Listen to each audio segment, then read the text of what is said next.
Hello and welcome to this Online College of Coding video tutorial series. In this video, we're assembling the ultra easy version of the Breaky Blocks project and becoming familiar with the Unity interface. Before starting this tutorial, it's recommended you finish the Introduction to Unity tutorials. Let's get started. This video pairs up pretty heavily with the tutorial document. The document has in-depth explanations, where the video is just going to show you how to assemble the Breaky Blocks project in Unity. Once Unity is open, click the New button to create a new project. I'm using Unity version 5.6, but more than likely, this is going to work for you regardless of what version you have. Let's give the project the name Breaky Blocks and choose a location to save it. Make sure 3D is selected, then click Create Project. Now Unity is going to sit and think for a minute, and then the Unity editor will pop up.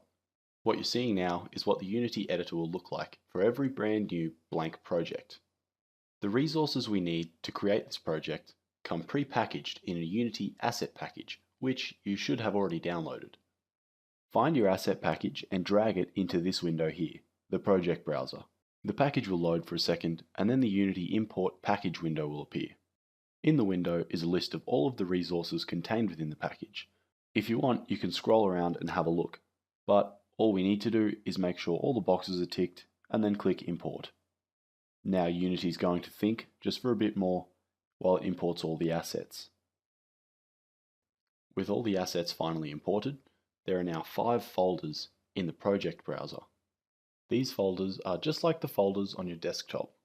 Open the prefabs folder. The files in here are prefabricated game objects, so that means there's already some assembling done.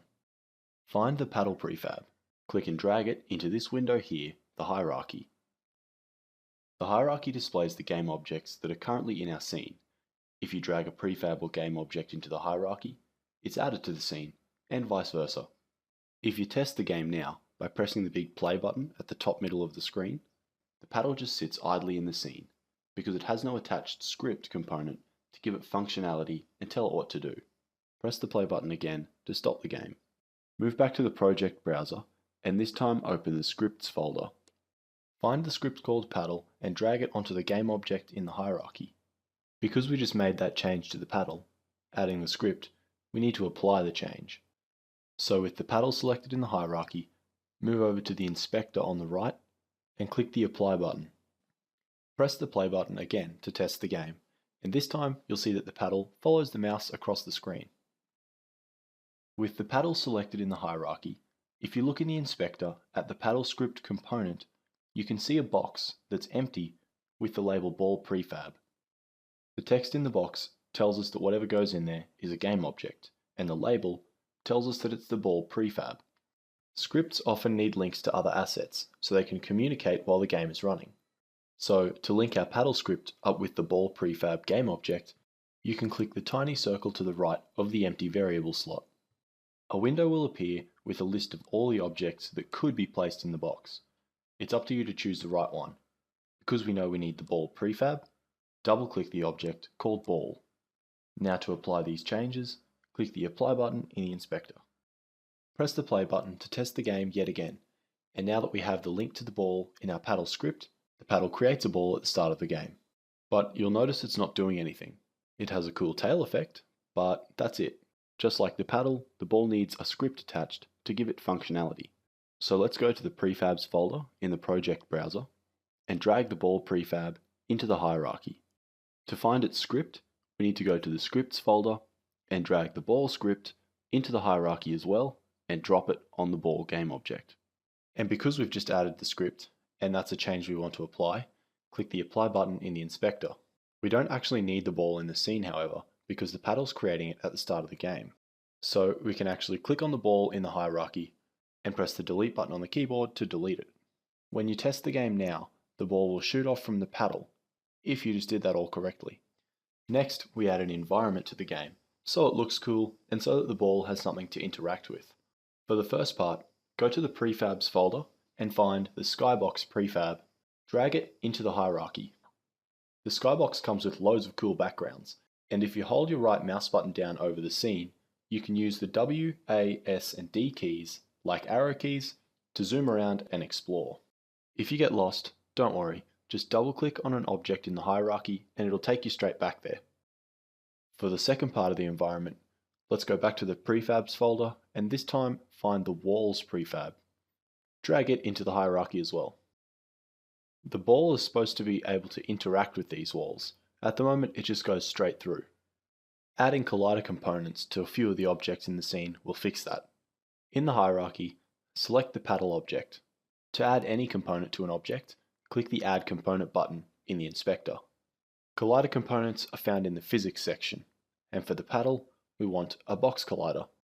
Tick the box labelled Is Trigger so that this box collider can trigger events within the script. Then move down to the size variables and change the Y value to 0.28. By shrinking the size of the collider, it fits nicely around the top of the paddle where the ball can hit. Now we can apply those changes to the prefab with the button in the inspector, then move back to the project browser in the prefabs folder and drag the ball prefab into the hierarchy. Double click on the ball in the hierarchy to zoom in on it, then move around to make sure you can see it. Make sure you've still got the ball selected, then in the inspector, click the Add Component button. The component we need to attach to our ball is a sphere collider, also from the Physics section. We need to change the radius of the sphere collider so that it fits tightly around the ball. That's why we're zoomed in so close. Set the radius to 0.09. Because we're up this close, you can see how well that fits around the ball. And we're happy with that. So click the Apply button in the inspector, and once again delete the ball from the hierarchy. When we test the game this time, the ball doesn't go straight through the roof. However, it doesn't bounce either. To make it bounce, let's add a physics material to the ball. In the project browser, in the prefabs folder, select the ball prefab. Then in the inspector, click the circle to the right of the sphere collider's empty material slot. A window will pop up allowing you to select a physics material. Double-click the bouncy material to select it. The material changes some of the physical properties of the ball, such as how bouncy it is. As a final touch-up for the environment, let's frame it properly within the camera. In the hierarchy, select the main camera, then in the inspector, change its position to 0 on the x-axis, 0 on the y-axis, and -12 on the z-axis. Find the field of view variable in the camera component and change it from 60 to 30 to narrow the field of view. While you're making these changes, take a look to the camera preview window in the bottom of the scene view. Here you can visualize what's happening. The next variable we need to change in the camera is the clear flags variable. Change it to solid color. Then change the background color by clicking on it to black. By changing the position and the field of view of the camera, it now sees the scene from a different perspective, one that is more zoomed and centered onto the game area within the scene. The clear flags is what we define as the backdrop or empty space for the scene. This is like telling the camera to draw the scene onto a black piece of paper.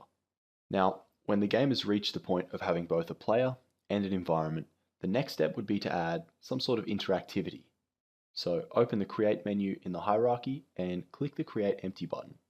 Use the inspector to rename the new empty game object Game Manager. Now from the Scripts folder in the project browser, drag the Game Manager script onto the Game Manager object in the hierarchy. The Game Manager script is going to control a whole bunch of things within our game, including the actual game state. So it's going to be doing things like removing our paddle when we're looking at the menu and moving the camera between the menu and the game. Obviously we haven't added any menu items yet, so there's not going to be any visuals there, but don't worry, we can add that later. Because the Game Manager removes the paddle when we look at the menu, it needs to put the paddle back when we enter the game state. And if it's going to be creating a paddle, it needs to know about the paddle prefab. With the Game Manager selected in the hierarchy, open the prefabs folder in the project browser and drag the paddle prefab into the inspector into the paddle prefab variable spot on the Game Manager script. Now run the game, and because the paddle's been removed when we're supposed to be looking at the menu, you'll have to click to advance into the game. Then everything plays as normal. So the Game Manager can spawn the bricks into our game, we need to link it up with the prefabs. So with the Game Manager selected in the hierarchy, find the brick group prefabs variable in the inspector, then click the arrow to its left to expand it. Set the size of the value of the brick group prefabs list to 8, one spot for each of the prefabs we're going to add. In the project browser, in the prefabs folder, open the brick groups folder. Drag each of the prefabs in this folder into one of the element slots of the brick group prefabs list. Once they are all dragged in, the game manager can now spawn bricks in the game state of the game.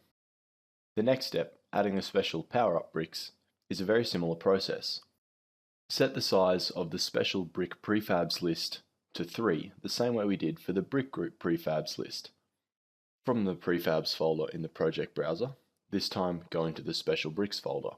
Drag each of these brick prefabs into the spots of the list in the game manager script. Now the special bricks will spawn throughout the brick rows in the game. Now is finally the time for us to add in a game menu.